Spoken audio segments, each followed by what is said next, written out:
दोस्तों, मैं आचार्य वसुधा आप सभी का हार्दिक अभिनंदन करती हूँ आपके अपने YouTube चैनल गुरु सप्तऋषि ज्योतिष शिक्षण संस्थान की ओर से। दोस्तों, आज के वीडियो में आपसे बात करने वाली हूँ एक ऐसे संशय पे जिसपे बहुत सारे सवाल उठ रहे हैं। जी हाँ, पद्मा एकादशी, वामन एकादशी, परिवर्तनी एकादशी और कोई इसे जल झूलनी एकादशी भी बोलता है। जी हाँ, भाद्रपद शुक्ल पक्ष के महीने में पड़ने वाली एकादशी का तिथि और डेट क्या रहेगी। अब ये 6 सितंबर को व्रत रखना है या 7 सितंबर को, क्या क्या व्रत में करना है, क्या इसका महत्व है, क्या इसका मुहूर्त है, और साथ ही साथ वीडियो के अंत में दूंगी कुछ ऐसे महा उपाय जो एकादशी के दिन अगर आप करेंगे तो आपके बहुत सारी समस्याओं से समाधान मिलेगा और आपके जीवन में आ सकते हैं बड़े बड़े परिवर्तन।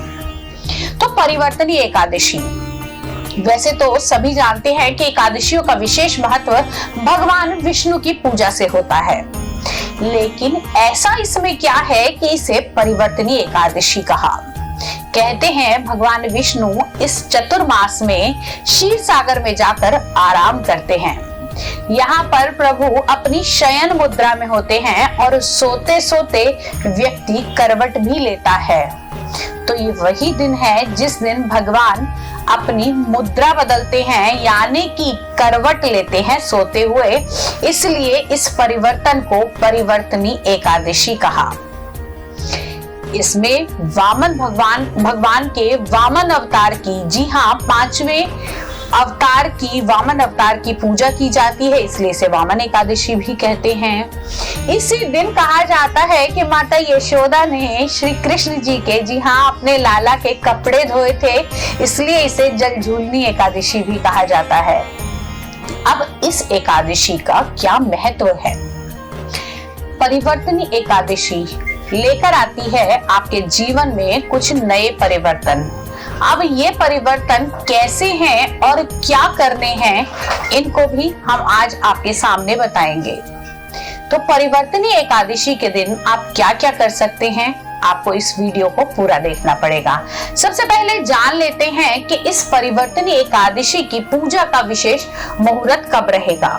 मैं सदैव बताती हूँ दोस्तों कि जिस तिथि में सूर्य उदय होता है उस तिथि में ही व्रत को, त्योहार को मनाया जाता है। शुभ मुहूर्त जो रहेगा एकादशी का वो रहेगा 6 सितंबर को सुबह शुरू होगा 5:54 से, तथा एकादशी का समापन होगा 7 सितंबर सुबह 3:04 पर। उसके बाद पारण का जो शुभ मुहूर्त रहेगा वो रहेगा 8:33 पर। तो दोस्तों, यहाँ से ये सार्थक होता है कि हमें जो व्रत रखना है वो 6 तारीख को ही रखना है।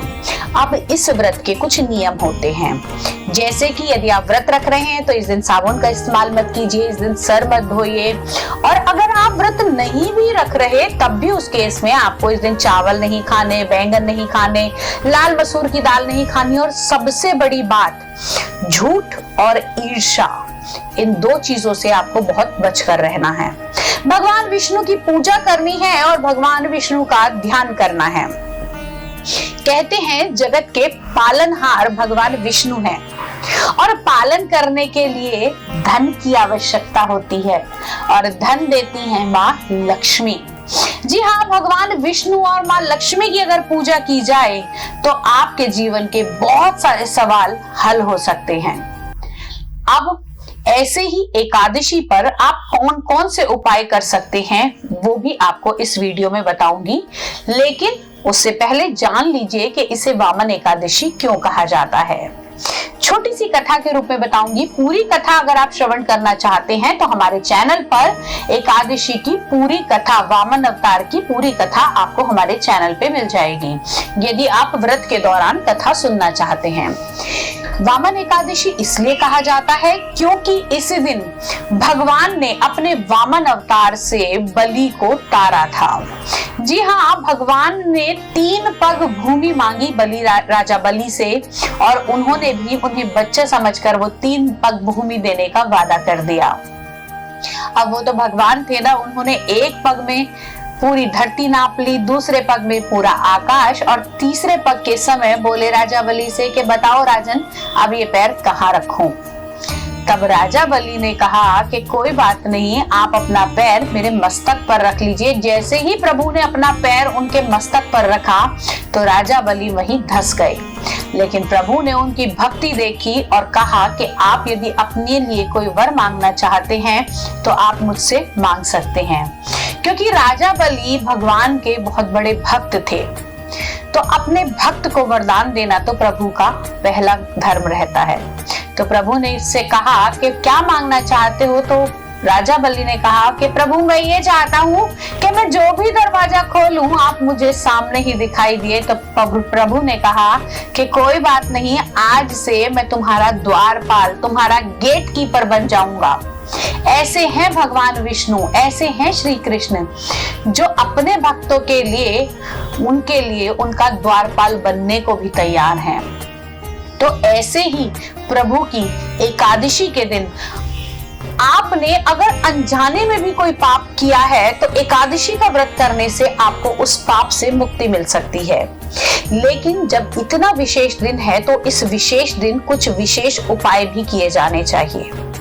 जैसे पहला उपाय, भगवान विष्णु को तुलसी अति प्रिय है।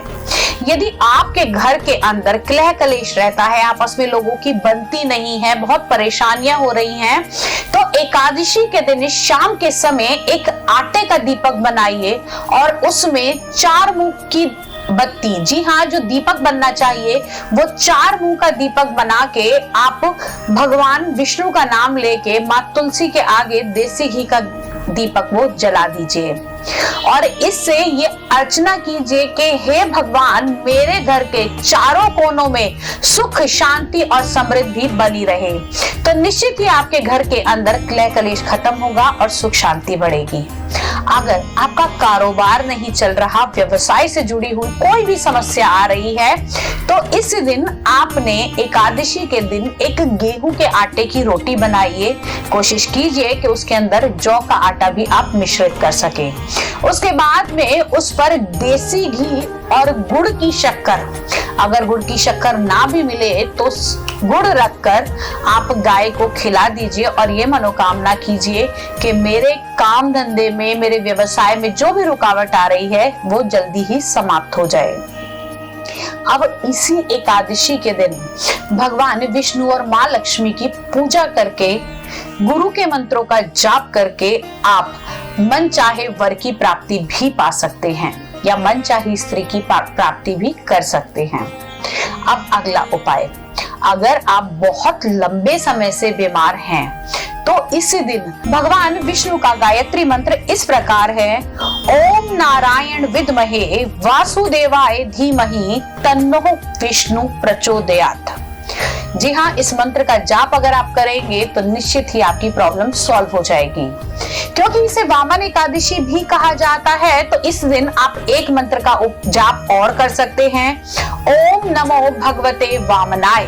जी हाँ, भगवान विष्णु के 5वें अवतार का ये मंत्र है और इसे करने से आपको वो भक्ति मिलेगी जिससे आप ईश्वर को पा सके। बहुत से लोग धन चाहते हैं, कोई संतान चाहता है, लेकिन कुछ लोगों का लक्ष्य सिर्फ और सिर्फ भक्ति पाना होता है। तो यदि आप भी भगवान की जघन्य भक्ति पाना चाहते हैं, भगवान के समीप रहना चाहते हैं, तो इस मंत्र का जाप आप अवश्य करें, ओम नमो भगवते वामनाय। इस मंत्र को आप आसानी से कर सकते हैं। दोस्तों, ये कुछ उपाय, कुछ तरीके और कुछ सावधानियां आज आपको बताई। आशा है ये आपके लिए लाभपूर्ण होंगी। यदि वीडियो अच्छा लगा हो तो आगे शेयर कीजिए, साथ ही साथ हमारे बेल आइकॉन को जरूर दबा दीजिएगा, सब्सक्राइब जरूर कर दीजिएगा ताकि आने वाले सभी वीडियो आपको समय से मिल सके। इसके अलावा दोस्तों, अगर आप अपनी कुंडली का विश्लेषण कराना चाहते हैं, घर या फैक्ट्री का वास्तु कराना चाहते हैं, तो हमारे नंबर पे हमें संपर्क कर सकते हैं। आज के वीडियो में इतना ही। अगले वीडियो में आपसे फिर से मुलाकात करूंगी। तब तक के लिए जय मां भगवती।